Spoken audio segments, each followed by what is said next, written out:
Calaroga Shark Media.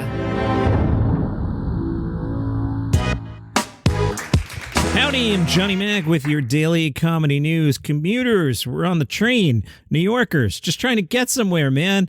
And there's this annoying thing in the way. I'm just trying to get home. I'm a New Yorker. I have no time for Jimmy Fallon and Green Day performing in the Rockefeller Center subway station.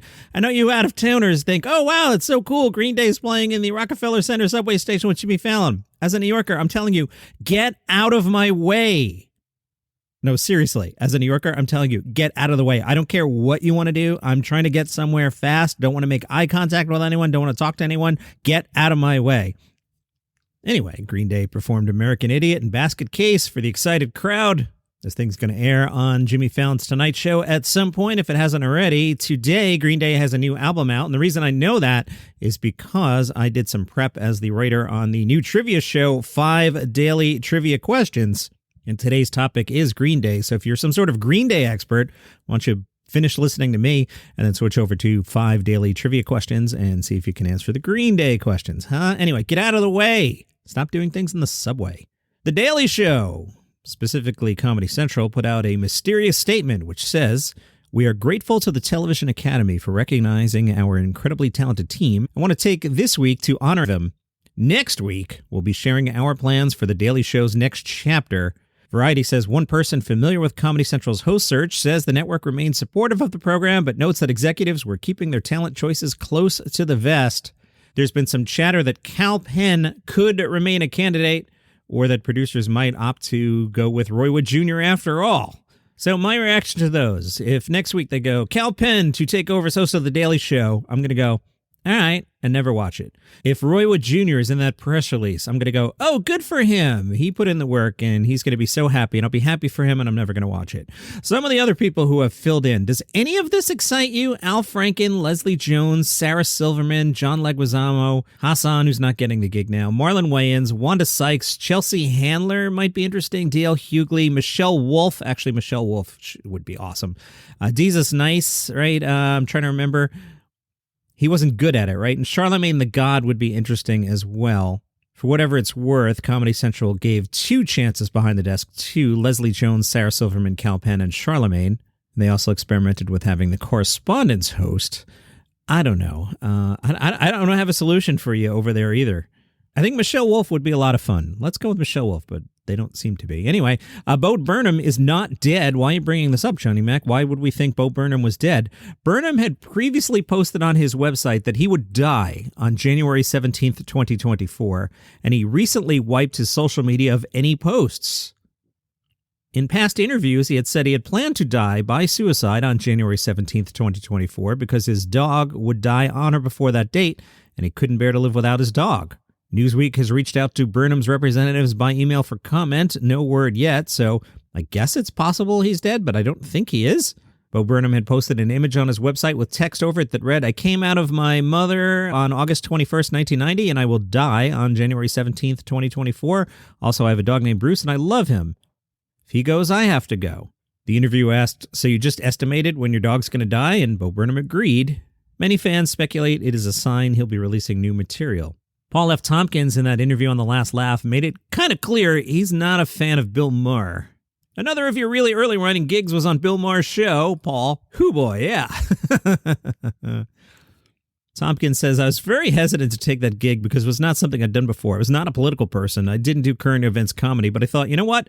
Scott Carter, who's the executive producer, believes in me, and being afraid to do it is not a good enough reason not to do it. So I said, okay, I'm going to challenge myself. I'm going to throw myself into this. And my memory of it is it didn't go well. I mean, obviously, they didn't have me back after the first season. I felt like it was something I could do better today, but at the time, learning to do it while the show was airing, that was difficult and not ideal. So I gave him my best shot. It was not a good fit for me, but I really tried." The follow-up, "Would you go back and work with Bill Maher again?" Paul said, "Oh no, I'm sorry. I could do that type of thing better today. I would never in a million years go back to working anywhere near Bill Maher. Personally, I didn't have any difficulties with him. I just don't enjoy what he does, and it wasn't fun to be around. He's not the friendliest guy in the world, and it's not like he was ever actively rude or unpleasant to me personally, but yeah, not an energy that I like." The Last Laugh said that Maher has evolved into being a leading voice against woke culture, etc., etc. Paul F. said, "I don't think that Bill Maher's really changed at all. I think that his politics, and you could say this for most people to varying degrees, his politics really are, how does this affect me, Bill Maher? And so that's why there's certain things he doesn't care about, because it doesn't extend past his bubble of empathy. So things with kids or whatever, he doesn't give a hoot. He doesn't have kids. He doesn't want kids. He doesn't like the idea of kids, but he likes animals, so animal things are very important to him. But an issue that affects somebody who has a lifestyle that's different from his, he doesn't really care unless it's something that can eventually encroach upon his lifestyle. Matt Rife, starring in a new movie. It's called The Private Eye. The trailer has dropped. I went to pull the audio for it, and in the context of my podcast, just me playing audio of that trailer just wasn't going to work. So here's the synopsis. Private investigator Mort Madison, a name that somebody would have in real life, I guess. Mort Madison, played by Matt Rife, has seen better days. Matt Rife is 28, guys. A mysterious woman, Michelle, hires him to spy on David, whom he believes to be her lover. In the detective process, Mort himself falls in love with Michelle and decides the only way he can be with her is by eliminating David from the equation. Oh no, Mort hopes this will entice Michelle to run away with him, and they live happily ever after. And then there's a spoiler. Why is there a spoiler here? I'm not telling you the spoiler at all, but boy, what a terrible spoiler. Private Eye in theaters, February 9th. Are you going? You should go. I was excited for a second. My eyes caught a name, but I'll read it to you. Also starring in the movie, Denzel Whitaker. Yeah, for a second there, I was like, ooh. Bert Kreischer will be the Grand Marshal for the 2024 Seminole Hard Rock Gasparilla Pirate Fest on January 27th. This was announced by Ye Mystic Crew of Gasparilla. The captain of Ye Mystic Crew of Gasparilla is Truett Gardner, and the captain said, "There's no better person who embodies the pirate culture and a love of Tampa than the one and only Bert Kreischer. What a delight to have Bert serve as the 2024 Seminole Hard Rock Gasparilla Pirate Fest Grand Marshal. All I have to say is look out, Tampa Bay. We look forward to Bert's energy and hometown pride to lead this year's festivities for a lively crowd along Bayshore Boulevard. Kreischer and this year's honorary community hero, who is World War II U.S. Army's Buffalo soldier Roy J. Caldwood. How old is Mr. Caldwood? He's got to be 100, right? He's 101. That's awesome. So he'll be there on a float with Bert Kreischer. They'll lead more than 115 parade floats, marching bands, crew members, and more on the 4.5-mile parade route along Bayshore Boulevard starting at 2 p.m. on the 27th. Sticking with Florida news, Miami news caught up with Gianmarco Seressi, a great comedian you should check out. Gianmarco majored in musical theater at the University of Miami and said, "I certainly did not take advantage of going to the University of Miami. I was not a party kid. I was not a football kid. I was not a beach kid. I was not a Disney kid." He said his experience was much different than his of his younger sister. Within a week of her time as a hurricane, she sent him a video of Snoop Dogg passing her a joint.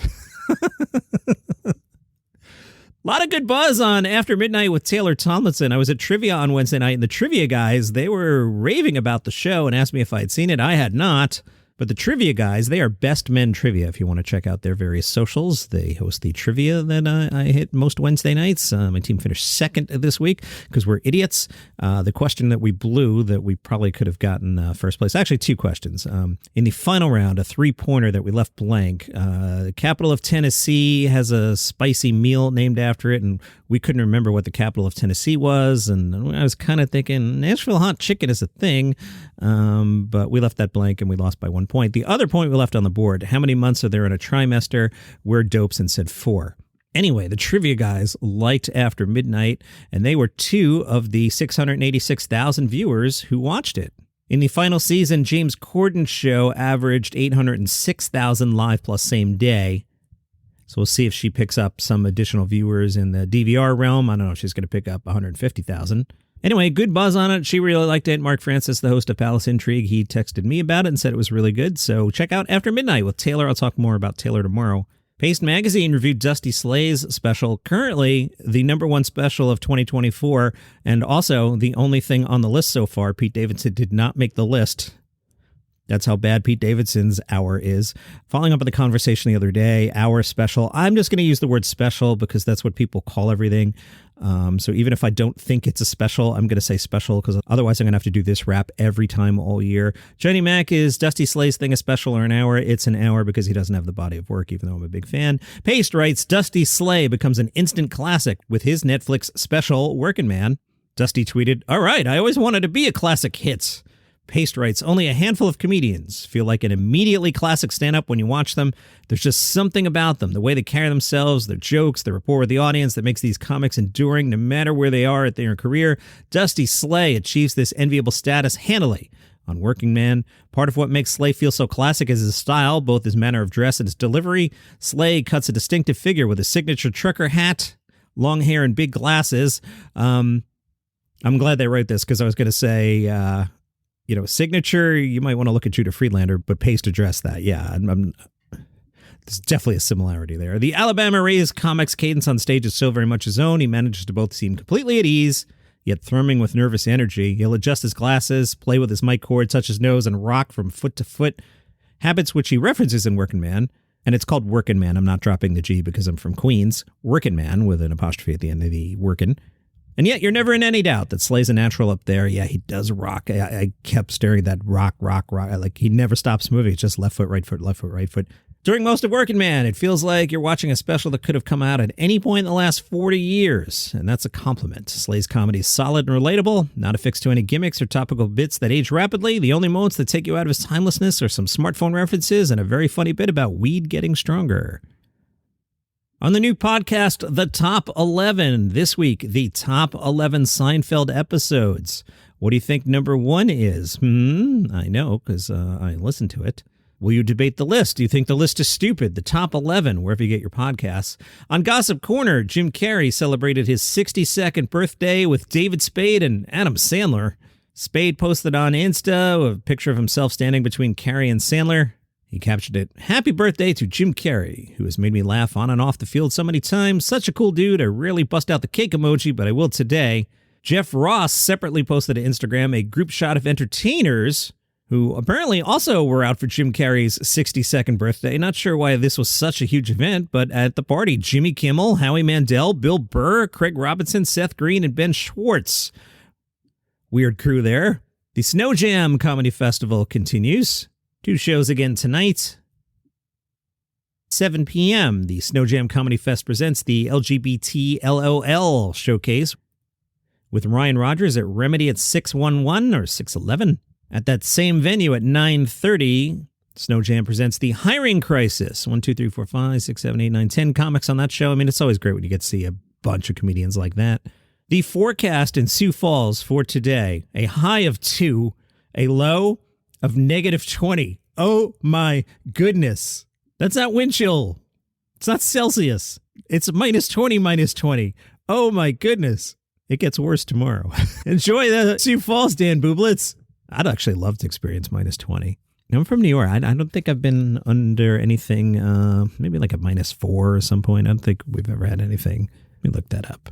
Well, the record low for New York City is a -15, but that was in 1934. I missed that one. I found this helpful website that has the yearly low. Let's see. So I'll go back to, I was born in 69, 11, 3, 4, 5, 7, 6, 15, 91, 92, 10, 0, 91. -2 in 1994.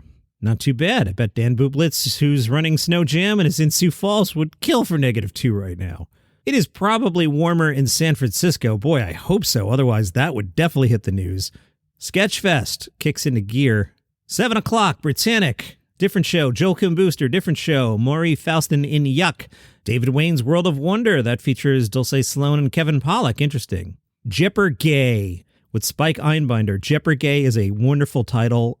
Let me go through the whole list before we start picking. 7:15, A Tale of Sketchfest. Hilarious Habibs sold out. 8 o'clock's a music show. 9:30, Joel Kim Booster again. I'm not reading everything here. 9:45, David Cross. Okay, so if we were at Sketchfest tonight at 7 o'clock, let's do something different. Let's go see Jipper Gay, because that just sounds fun. And then we'll grab a couple beverages, and at 9:45, let's go see David Cross. Kevin Pollak also on that show. Paul Denke has a new album out today. It's called Mad River, recorded live at the Savage Henry Comedy Club, a venue he once accidentally set on fire. Oh no! Jokes include a take on the Donner Party, his enjoyment of road rage, the aforementioned fire, and more. If you're a collector, there's also a limited edition 7-inch vinyl that has 2 music tracks on it. On Sunday, he'll have an album release show at Permanent Records in L.A. that'll be hosted by Eliza Skinner, Paul Denke's Mad River. And that is your comedy news for today. If you enjoy the program, tell a friend about it. Don't forget, go check out the top 11. Seinfeld. Do you like the list or not? See you tomorrow.